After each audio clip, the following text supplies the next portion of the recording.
Okay. Hey, I'm Eric from SceneStealers.com, and we have a video review. Yay! Yay! It's like the first one in 8 years. Anyway, I'm Eric, and this is... Trevin. Trey. Claire. Okay, but we are reviewing Cloud Atlas today, which is the Lana and Andy Wachowski and Tom Tykwer. Tykwer, which I'm probably pronouncing incorrectly. Collaboration. This is 3 directors, 3 hours. We've got the guys who did The Matrix and Speed Racer combining forces with the guy who did Princess and the Warrior and Run Lola Run. It's from this crazy book by David Mitchell that spans like 10 different stories across eons of time and different planets and genres. It's an adventure film. It's about the meaning of life. It is, believe it or not, at 3 hours, still kind of a Hollywood movie. Yeah. That's my jumping point. Go. Yeah. Oh gosh. I would say it's a Hollywood movie because of the fact that it wants to take you on this epic emotional roller coaster, and it does that very successfully in the fact that every emotion they want you to feel, you feel. And for my money, I didn't think it was nearly as manipulative as I thought it would be. I thought that with a 3-hour story, we're going to have all these dips and we're going to have points where we're not following the characters or we don't care about their stories. You have multiple actors playing multiple parts, but for my money, this movie fucking worked. And it's a testament to the editing process that these guys were able to put this film together with these parallel climaxes happening at the same time, these visual motifs that are repeated throughout, and with all of that and this big philosophical thing about past lives and we are who we are, and we repeat the same mistakes but sometimes we learn from them, and freedom and slavery is bad and all that stuff mixed into the human experience. I think it works. Finally taking the hard line on slavery. Right, like there's tough choices here in this Finally, movie. someone said it. This movie's really easy to make fun of, by the way. It's really easy to make fun of. I think it works more often than it doesn't. I'm not as fully endorsing it as you are. There's a lot of plates spinning, and for the most part, they keep them in the air.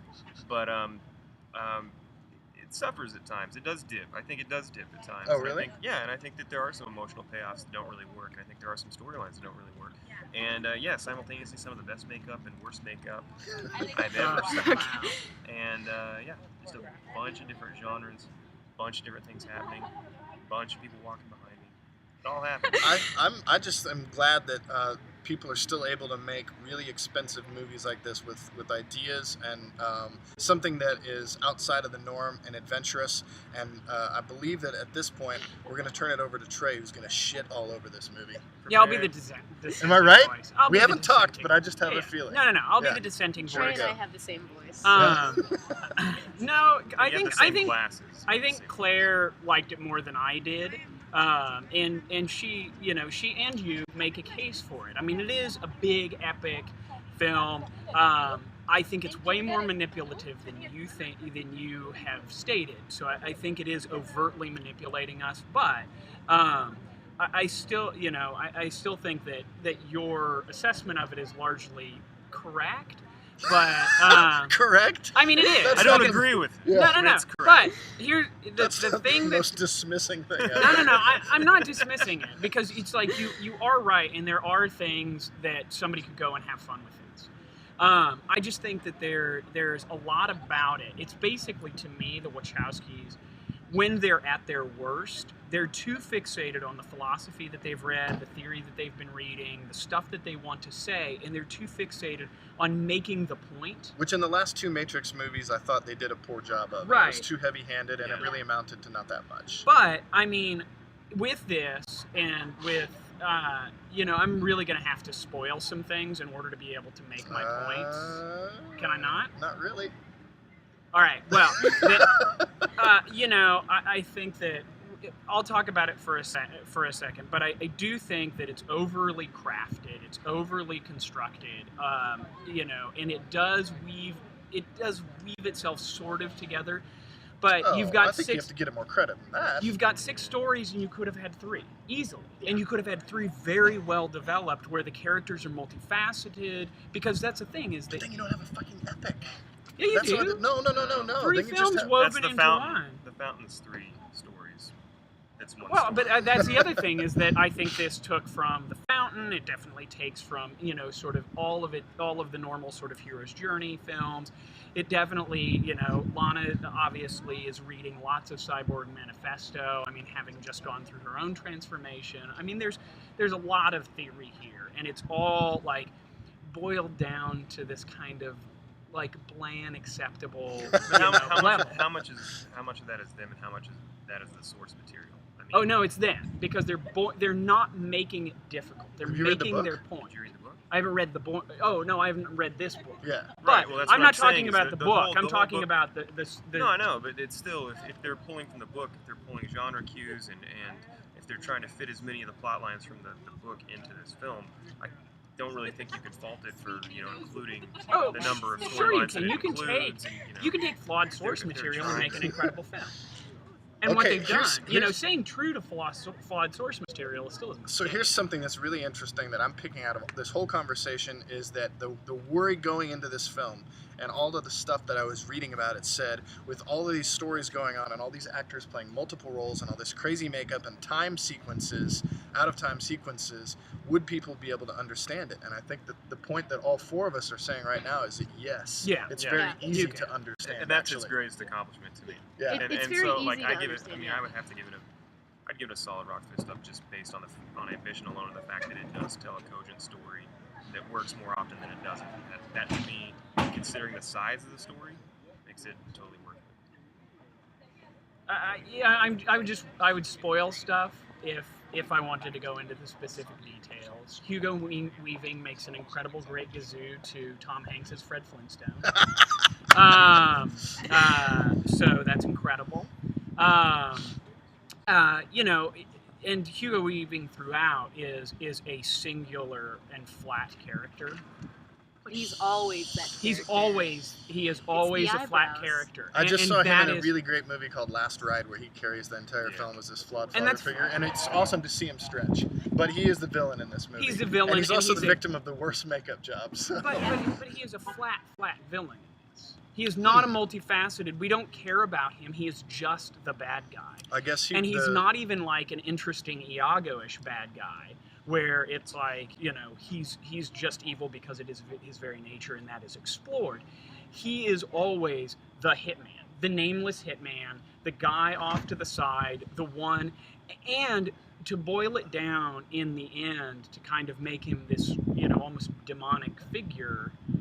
I think it underplays basically the sort of social pressures that are going on throughout these very different time things, and the push and the pull, and it boils it down to say no, hey, you can just be the drop in the ocean, and we're all drops, one of and- many messages. Right. Yes. And so I mean, I think it just boils this down, and the most interesting films that bring up these topics of cultural intolerance and things like that are the ones that make the guys the characters who are driving forces in this oppression also interesting, multifaceted. So At you the risk- wanted more minutia in your epic.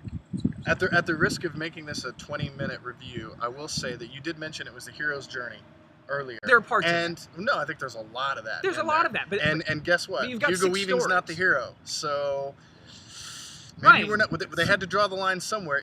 Trey's making some interesting points. I think this movie is worth talking about. It's definitely worth seeing in the theater. Yeah. You mentioned It's that it not might going to be. play well on a small screen. No, The and- makeup's not going to work. If it doesn't work on a big screen, it's Yeah. sure as hell not going to work on a small screen. What's ironic is what you said before. This will win the Oscar for best makeup, and I think it has some of the best makeup I've ever seen in it. But It's got also- some of the worst. Yeah. Yeah, man. it's It on really both does. sides of the spectrum. and Yeah, this there's no weird- middle ground. It's like either, It's like oh really my god, I bad, didn't recognize beautiful. that person, or And you have Wow. to let this movie, you have to decide for yourself if this movie is going to work on you. I think it's going to work on most people, but at the same time, like when I view Precious on multiple viewings as a camp classic, you watch Precious I a think lot. you can watch this film and play like Spot the Actor and like Yeah. have like fun drinking games with the makeup, but it's really easy sometimes to make fun of any kind of filmmaking Do you have like that's Precious adventurous. Saturdays? Like, do you Yeah. watch like every Saturday? Precious- Every now and then Yeah. when you want to go to Down the cry, stairs. you watch. No, so I'm giving this movie a rock fist way up. way up. Yeah. Oh yeah, I'm going there. Wow. With Way the up. makeup? Just with the makeup. Oh yeah. Yeah. Way up? Alright. Way up. Yeah. This Which is- could be on a 4-point scale, either 3.5 or 4. Make up your own mind. Rock fist, way up. Alright. This isn't a 5-point scale. It's a 4-point scale. If it's a 4, the rock fist scale can be whatever you want. It's the highest rating you can give. Awesome. So you can give it a way up, and I can feel like your way up Yeah. is a 1 point Yeah. on a Exactly. 5-point It's scale. entirely I think this relative. kind of Awesome. filmmaking Good. should be rewarded, and God bless America. Or America. Germany, or whoever. Even though they didn't shoot most of it in Yeah. America. Yeah. So anyway. Well, I already said I Claire? give mine a solid. Okay. So. I think the movie is very consumer friendly. I do think it will be successful in theaters. Oh, I don't know. I don't know if it will, actually. I think that it should be, and that people would enjoy it, but I feel like, I mean, maybe not like successful on like the huge scale, but people will enjoy it because it's pretty. It's got a lot going on, and people can get lost in it. Like I got lost in it, but it was 3 hours of me being like, It's got the Jim Broadbent that America craves. America wants that Jim hey, Broadbent. there was a funny sequence, and I thought it was very effective. Yeah. You know, Yeah. nice to Yeah. break everything up. yeah, it did. Like I said earlier, the emotional roller coaster works really well, and I think that consumer-wise, viewers will enjoy that. What about you? I don't care about consumers. Well, that's how I feel as a consumer of this movie. So I what's just- your what's your I'm a rock consumer. fist? I want to say, for me, I'm gonna do a minor rock fist up. I do I agree with the makeup. I think the makeup was really well done in some points, but it was terrible in other points. I think that the 6 stories was too much. I think that each story could have been a very successful film in itself. I just feel like the stories weren't completed. There were snippets of these stories, and it was a lot going on, and like nothing really came to a full conclusion for me. I disagree with that. It's a pretty definitive. I mean, like maybe not conclusion is probably not the right word. It just like it wasn't complete like as a story. It wasn't conclusive as a story for me, and so I think if you want a mixture of Star Wars and The Fountain and the Flintstones and Bucket List, It's no bucket list. Broadbent's Oh, character, come on. like, hey, let's steal a van. All right, then to up the It ante wasn't a like he little jumped bit. out of a plane. All right, One Yeah. Flew Over the Cuckoo's Nest. Yeah. There you Okay. go. There you go. But it's like a There you bucket go. list-ish. A mad One cat. Flew Over the One Cuckoo's cat. Nest. Yeah. Yeah, one where everybody lives. It's It was McMurphy played yeah, for It was last. just, Exactly. yeah, it was just yakety Yeah. sax. It just Yeah, it was like exactly. one music cue away from Um, being a yeah, Benny it Hill was pretty throwaway. terrible. But I think that, if they had, I understand they're probably trying to stay true to their source material, but if they had boiled this down to 3 stories, even 4, like that cross this sort of span across time, they could have taken the time to really develop these characters and make them characters instead of making this feel like they were trying to make a point. And that's the way it came across. There were too many of those little snippet, hey, this is the lesson we learned yeah. in this to really make it. And so I am going, because I do think this will be successful and because there is some impressive scope, minor rock fist down. Ugh. Minor rock fist down. I'm All not right. going to go way down. It We didn't can't hurt seem me. to go into anything without talking for a really long time, so each of us is going to say one sentence, and then we're going to be out of here, starting with Claire. Oh shit.